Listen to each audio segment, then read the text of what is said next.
Halo guys, balik lagi di Ruang Podcast JC Indonesia.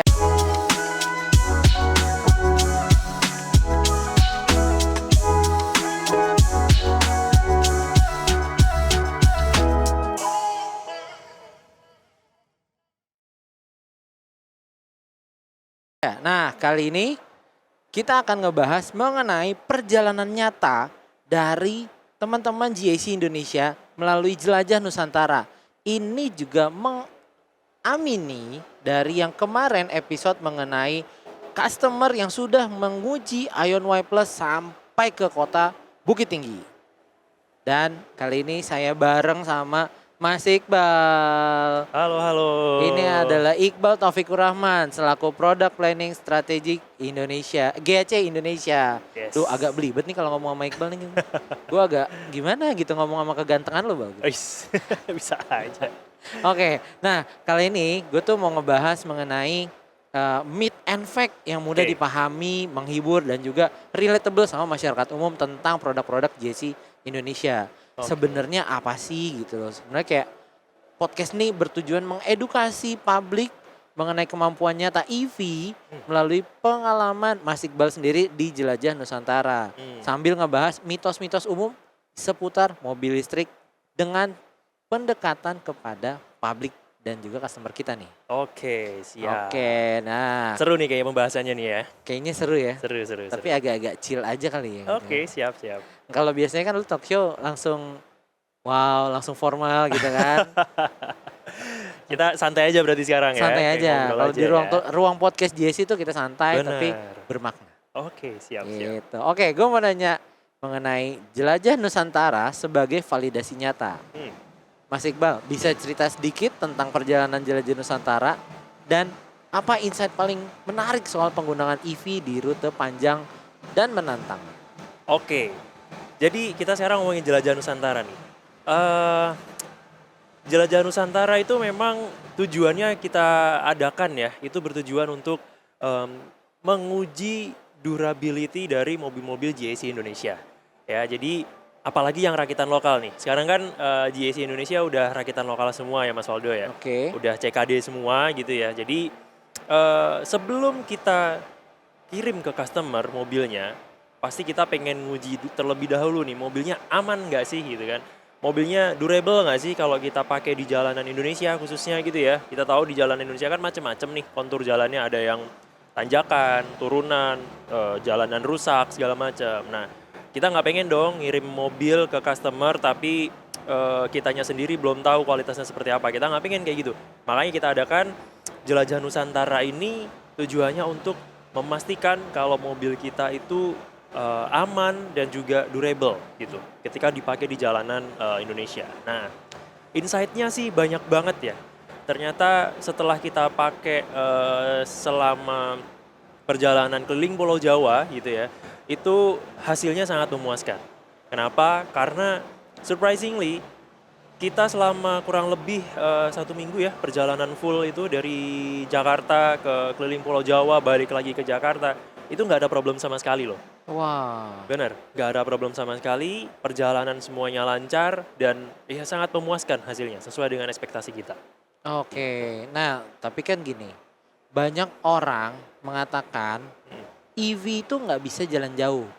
Bener nggak penonton nih? Nah, sekarang kita tanya dulu. Oke. Dari Mas Iqbal, selaku pelaku ya, Iya. pengalaman kemarin fakta sebenarnya seperti apa sih? Oke, nggak bisa jalan jauh. Nah ini kan emang banyak masyarakat masih skeptis ya sama hal itu ya. Buktinya kita membuktikan langsung bahwa kita kemarin di perjalanan Jelajah Nusantara itu kita jalan dengan semua line up EV kita, mulai dari Ion Y Plus, Ion V, dan Ion UT, dan juga Hypertech HT. Kita bawa semuanya full EV, mobil yang kita bawa, dan kita bawa perjalanan sampai dengan lebih dari 2.300 km keliling Pulau Jawa. Jadi ya harapannya statement-statement atau keraguan masyarakat tentang EV bisa dibawa jalan jauh atau enggak itu bisa langsung sirna dengan melihat hasil perjalanan Jelajah Nusantara kita gitu. Karena memang benar kita bawa mobilnya sampai ribuan kilometer, kemudian dengan memanfaatkan fasilitas charging station yang ada ya, yang sudah dibangun dengan pemerintah, itu semuanya berjalan lancar tanpa ada kendala apapun, gitu sih. Jadi emang cukup efisien ya. Bener, efisien banget. Jadi yang mungkin banyak masyarakat masih takut, khawatir sama jarak tempuh gitu ya, kalau dibawa perjalanan jauh, range-nya akan cepat habis atau enggak. Balik lagi, produk kami JAC Indonesia menawarkan model-model line up dengan jarak tempuh yang terjauh di kelasnya. Jadi masyarakat nggak perlu khawatir. Kita cukup percayakan saja perjalanan kita dengan mobil kita sesuai dengan jarak tempuh yang dimiliki sama mobilnya. Jadi ya kita tinggal sisanya atur perjalanan masing-masing aja gitu. Oke. Nah, terus kan kemarin customer yang saya ajak bicara di podcast episode kemarin mengatakan gini. Ion Y Plus itu dikenal secara akurat jangkauannya. Ya. Namanya kemarin udah Ican. Hmm. Dia udah menjajal Ion Y Plus sampai ke Sumatera.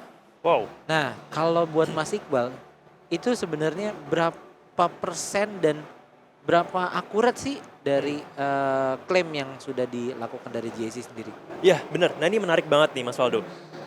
Ngomongin soal akurasi dari jarak tempuh ya. Rata-rata orang akan berpikiran bahwa klaim jarak tempuh itu pasti akan ada deviasinya ya. Mungkin 5-10%. Ya which is itu benar karena memang jarak tempuh itu akan dipengaruhi oleh cara berkendara juga gitu ya. Kemudian medan yang dilalui gitu. Tapi surprisingly ketika kita kemarin bawa mobil-mobil line up dari JAC ke keliling Pulau Jawa gitu ya. Itu hasil efisiensinya sangat luar biasa loh. Kenapa? Karena bahkan mobil kita yang Ion UT itu bisa menghasilkan efisiensi bahkan sampai dengan 8 km per kWh ya, which is itu sangat irit untuk ukuran mobil listrik dan jarak tempuhnya pun deviasinya nggak banyak, bahkan di bawah 5%. Nah balik lagi, makanya saya tadi kaget juga bahkan ada yang udah nyampe bawa ke Sumatera gitu ya. Yes. Dan ternyata efisiensinya cukup akurat yaitu good news juga gitu. Jadi memang aktualnya mobil kita itu sudah dilengkapi dengan motor listrik yang sangat efisien karena konsumsi listrik terbesar itu ada di motor listriknya pada mobil listrik itu ya. Jadi ketika motor listriknya boros ya otomatis baterainya akan cepat habis. Tapi karena mobil dari JAC Indonesia ini sudah menggunakan teknologi motor listrik 3-in-1, jadi motornya sudah efisien, bobotnya juga ringan sehingga ketika mobil dibawa perjalanan jauh pun ya efisiensinya mencatatkan hasil yang sangat baik. Wah, emang cukup menarik ya produk-produk dari JAC. Ini bukan promo ya, tapi memang real. Baik dari Mas Iqbal ataupun saya kemarin sempat nyoba. Ini luar biasa. Mobilnya juga enak, mobilnya juga nyaman, handlingnya mantap juga ya. Benar. Efisiensi dan sekarang yang mau saya tanyakan adalah, oke Mas, bicaranya efisiensi. Iya. Kemarin dengan 2.300 km kira-kira menghabiskan berapa Mas? Apanya nih? Untuk keuangan untuk pengecasan ataupun dan tol. Oke. Nah, menarik banget nih. Kemarin itu ngecharge 2.300 km kurang lebih hanya menghabiskan 400 sampai 500 ribu ya, kalau nggak salah ya. Itu satu mobil ya? Satu mobil. Iya, satu mobil. Karena saya kalau diinget-inget lagi ya, kita berangkat dari Jakarta menuju ke Jogja, itu kita cuman sekali berhenti di Semarang ya. Itu sekali berhenti, sekali ngecharge, terus kemudian sempet keliling-keliling Jogja ya, 2 kali ngecharge, kemudian balik lagi kita mampir ke Bandung dulu ya kan, berarti 1, 2, 3, 4 kali ngecharge sampai ya iya bener ke Jakarta kurang lebih 5 kali ngecas doang. Paling seru tuh sebenarnya waktu ketika kita ngelewatin jalur gunung ya. Ah iya bener banget. Itu kayak wah ini menarik banget gitu buat mobil punya mobil EV gitu. Iya. Nah cara kerjanya sendiri sebenarnya si regeneratif seperti apa sih? Oh iya bener banget. Kemarin saya juga jadi inget nih waktu di Jogja ya. Di Jogja fitur regeneratif braking di mobil listrik itu bener-bener bermanfaat banget teman-teman. Jadi kita juga cukup surprise gitu ya. waktu apa namanya berangkat dengan medan yang nanjak-nanjak gitu ya. Terus begitu pulang justru malah kilometernya nambah gitu. Dengan kita mengaktifkan mode power save, regenerative braking bekerja dan di jalan turunan eh, apa namanya kita akan dapat engine brake ya, semacam engine brake feeling seperti engine brake. Nah, itu sebenarnya dia lagi ngecas, ngisi baterainya. Nah, jadi ketika sudah sampai ke kota lagi ternyata baterainya malah nambah gitu. Malah nambah. Iya, jadi Oke. itu enak banget sih kalau pakai mobil listrik dibawa buat traveling gitu. Iya, iya, iya. Nah, terus kan kalau yang saya tahu nih, Hmm. produk-produk dari JC sendiri nih bisa mampu menyerap daya yang cukup besar Hmm. untuk pengecasan. Iya, iya. Tapi pertanyaannya, mungkin teman-teman di luar sana juga masih pengen tahu mengenai kalau misalnya overcharge, Ya. ada dampak buruknya nggak? Oke, pertanyaannya keren banget nih. Mungkin mudah-mudahan teman-teman juga habis ini bisa lebih aware ya sama mobil listrik. Jadi memang apa namanya mobil listrik itu kan sensitif sama baterai ya. Baterainya jadi komponen utama gitu.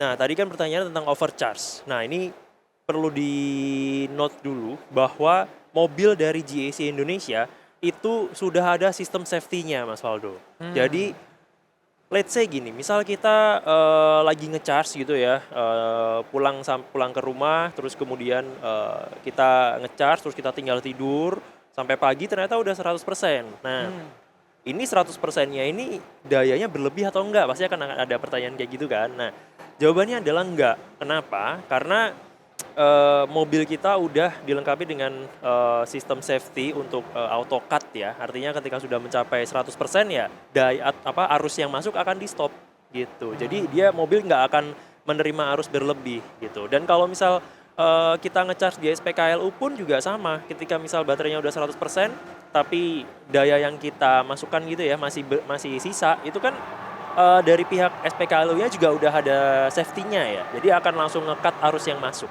Gitu. Jadi teman-teman nggak perlu khawatir perkara overcharge nanti baterainya gelembung gitu ya kayak yang ada di handphone zaman dulu gitu ya. Tapi gelembungnya nggak usah ngeliat sini dong. Pas banget nih soalnya. Ini pas soalnya gelembungnya. Iya, jadi nggak perlu khawatir karena baterai mobil listrik sekarang itu udah sangat canggih teman-teman dan sudah sangat aman. Tentunya kalau di kita di GAC Indonesia ada teknologi magazine battery ya. Magazine battery 2.0 itu sudah lolos berbagai macam pengujian. Jadi tentunya memberikan rasa aman dan nyaman buat customer. Oke, menarik banget. Ngomongin dari tadi saya kunci kata Mas Iqbal adalah kenyamanan. Benar. Dari sisi kenyamanan fisik dan emosional, apa yang paling berasa selama perjalanan memakai EV dari GAC saat jelajah Nusantara kemarin? Oke. Jadi kemarin saya juga nyetir ya, lumayan jauh juga pakai mobil Ion UT dan ya jujur aja karena memang rasa kesan paling mencoloknya itu adalah kenyamanannya sih. Nyaman dalam arti ya memang nyaman gitu ketika dipakai.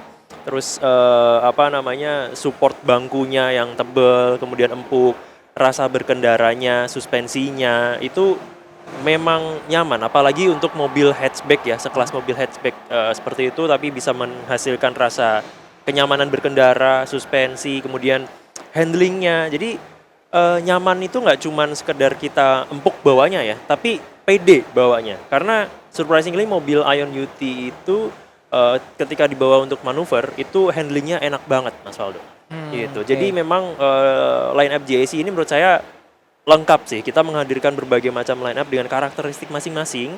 Kayak contoh Ion V. Ion V itu terkenal dengan suspensinya yang lembut gitu ya, empuk banget. Kemudian Ion Y Plus itu juga terkenal dengan interior yang sangat lega di kelasnya. Hypertech HT dengan performa yang kenceng tapi tetap empuk gitu ya suspensinya. Dan Ion UT ini surprisingly dia suspensinya nyaman tapi handlingnya luar biasa nih gitu. Jadi makanya nyamannya itu nggak cuma sekedar feeling enak doang gitu ya, tapi overall sangat memuaskan. Oke. Terus kalau suruh milih, Mas Iqbal pilih yang mana? Ayo. Waduh, ini pertanyaan sulit nih. Karena semuanya juga saya pelajari nih produknya nih. Justru itulah yang menarik.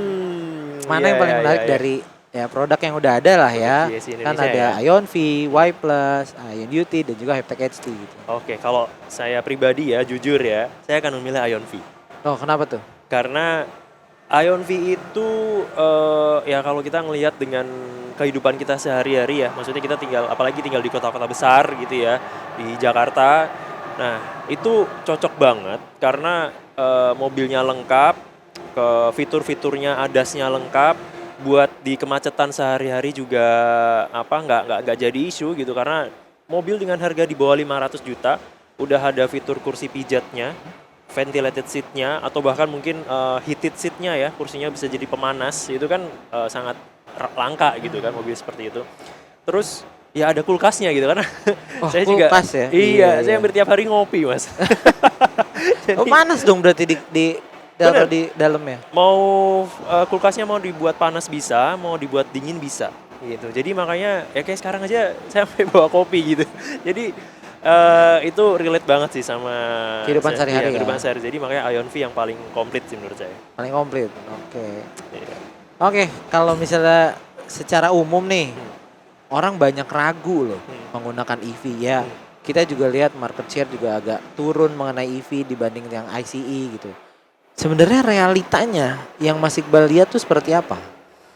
Oke, justru malah yang saya lihat sekarang pengguna EV tetap naik Mas Waldo. Karena kalau kita bicara data justru angkanya naiknya cukup signifikan. Dari yang tahun lalu itu angkanya di angka 5-6%. Sekarang sampai kuartal 3 2025 ini sudah menyentuh angka 15%. Jadi lebih dari 2 kali lipatnya. Nah, tentunya ini hal yang positif ya buat kita ya. Karena kepercayaan masyarakat terhadap mobil listrik itu semakin meningkat gitu. Nah, cuman mungkin ya kita perlu bareng-bareng karena mobil listrik itu kan nggak lepas dari namanya infrastruktur ya. Jadi Iya.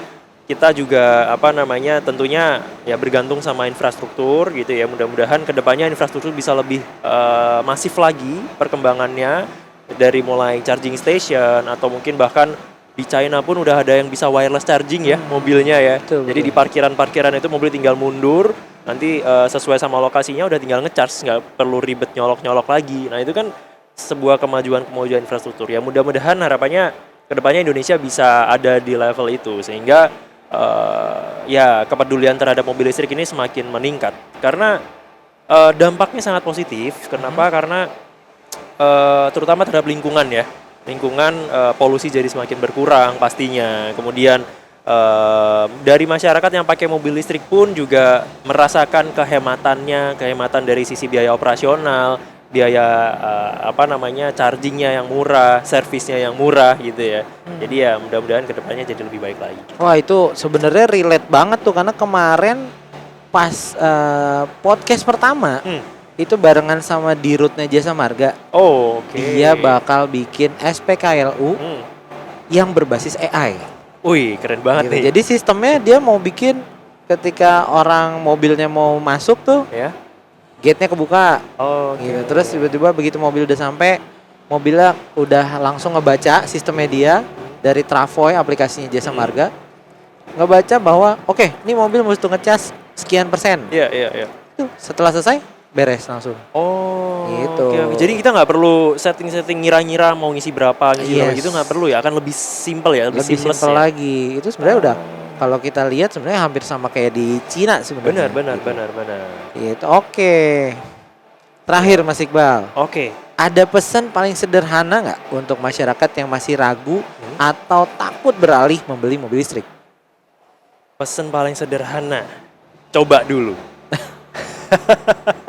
Tuh, catat ya, itu jawabannya cuma 2 kata loh. Coba dulu. Benar. Karena kalau kita nggak nyobain dulu, ya kita nggak akan tahu gitu. Karena memang nggak memungkiri mobil listrik ini kan mobil baru ya, barang yang baru di Indonesia gitu ya. Jadi kalau kita mau transisi ya mau nggak mau kita harus coba dulu biar berasa dampaknya, rasa segala macamnya kita merasakan. Jadi kita akan tahu, kita akan bisa take decision lah ya, akan take it or leave it gitu. Tapi at least teman-teman coba dulu. Wah, menarik kan? Jawabannya adalah coba dulu. Oke, Teman-teman, terima kasih udah mendengarkan dan juga nonton podcast dari Ruang Podcast JC Indonesia. Dan kesimpulannya adalah ternyata mobil-mobil JC ini sudah benar-benar terbukti baik dari customer dan juga klaim dari Mas Iqbal sendiri dari perwakilan JC Indonesia yang menghasilkan adalah kata nyaman. Oke, sampai jumpa lagi di Ruang Podcast JC Indonesia untuk ngebahas mengenai mobilitas, teknologi dan juga fitur yang berbasis AI. Dan pastiin kalian terus nonton dan dengerin Ruang Podcast JC Indonesia. Dan salam, ciao.